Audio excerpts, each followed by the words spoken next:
Hello students, welcome you all for online video lecture on Indian economics.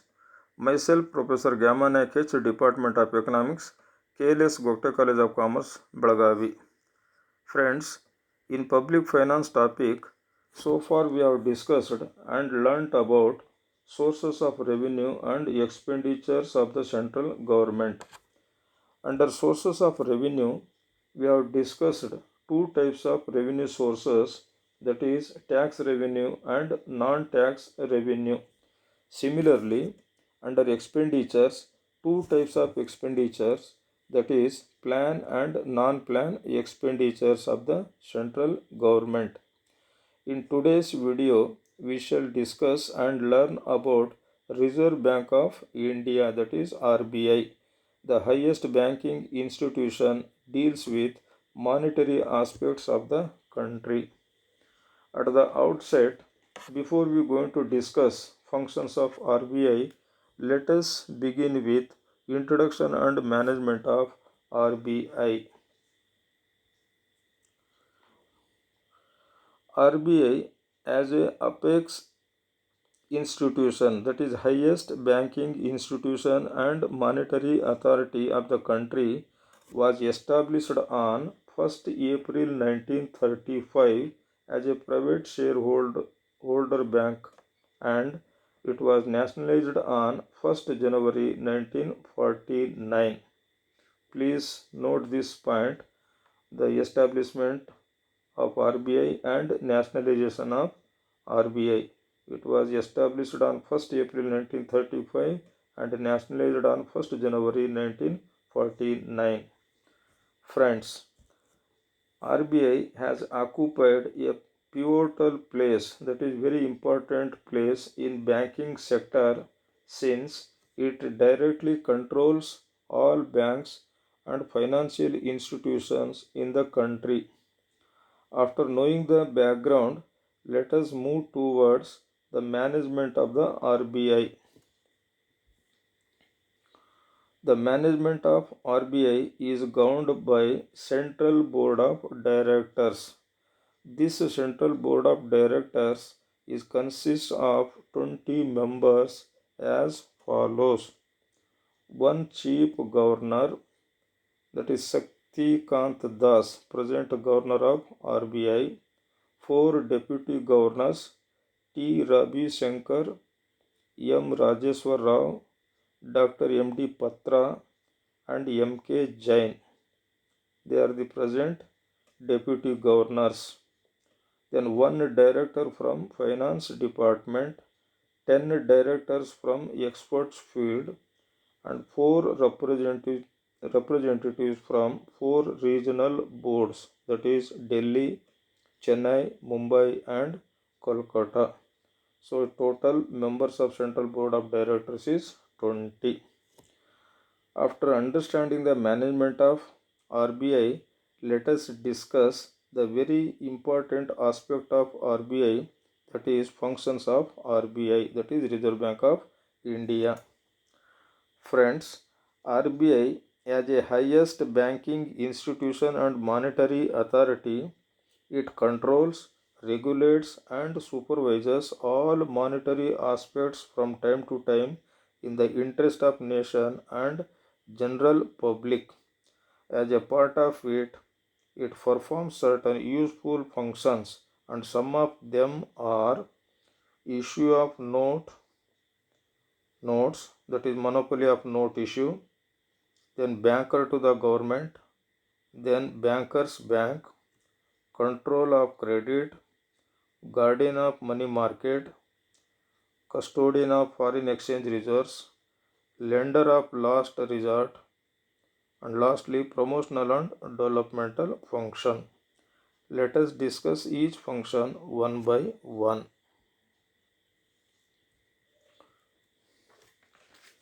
The first function of RBI is monopoly of note issue.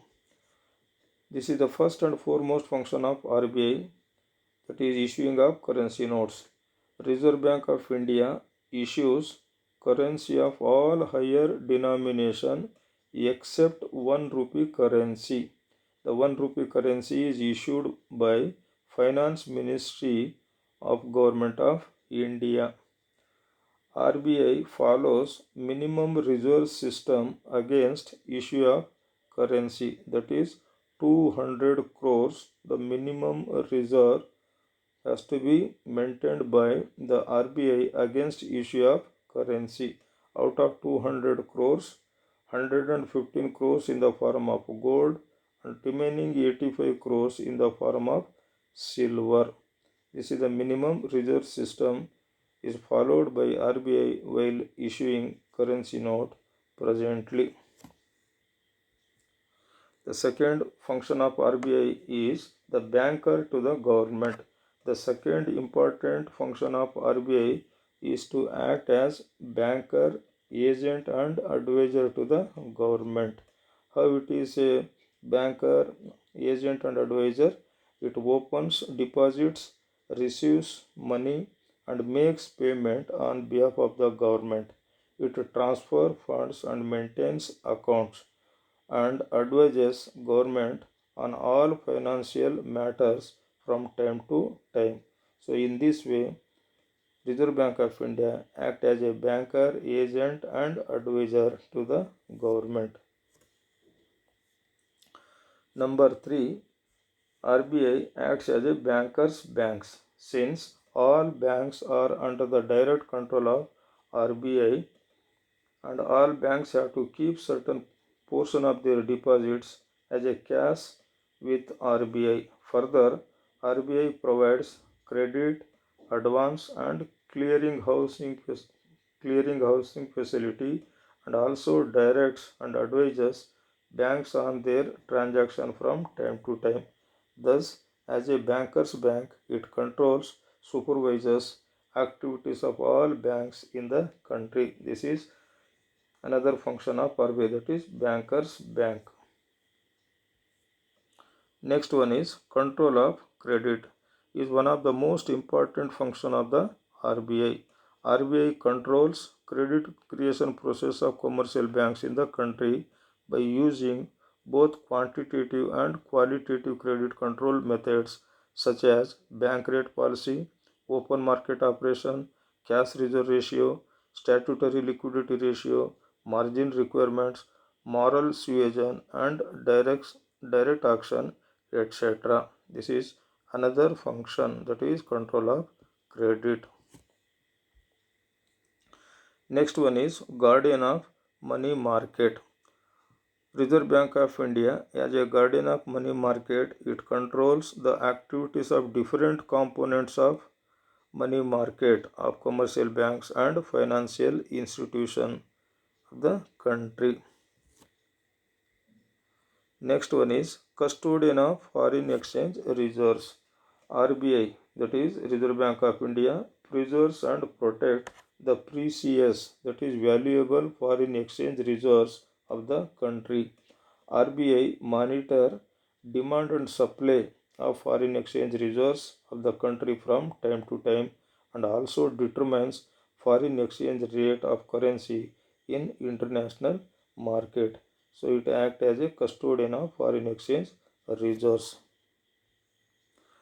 Next one is lender of last resort. Lender of last resort. RBI acts as the lender of last resort to all banks in the country. That means whenever member banks faces financial difficulties, they approach RBI for financial help or loan. At that time, RBI provides financial help to member banks by rediscounting their bills of exchange. So, lender of last resort, whenever the member bank facing financial difficulty or crisis, they have to approach the Reserve Bank for financial help. At that time, Reserve Bank, by rediscounting their bills of exchange, it providing financial accommodation to the member banks, and this process is called as lender of last resort. Lastly, promotional and developmental function. Apart from above function, RBI also performs some promotional and developmental function in the sense To promote agriculture and industry, RBI extends indirect financial help through establishment of many special institutions like NABARD, National Bank for Agriculture and Rural Development, for agricultural promotion. This bank was established in the year 1982. Similarly, for industrial development, IFC, Industrial Finance Corporation, then SFC, State Financial Corporation, STC, State Trading Corporation, and IDBI, Industrial Development Bank of India. Apart from this, RBI collects information and publishes special bulletins regarding supply of finance, working of banks, financial matters, also conducts research studies and provides solutions to various problems of the different sectors. So in this way, it also performs the promotional developmental function. In conclusion, we can say that RBI, as a highest monetary authority, performs all the above useful functions in the interest of general public as well as nation. We shall meet for another discussion in the next video lecture. Thank you, one and all.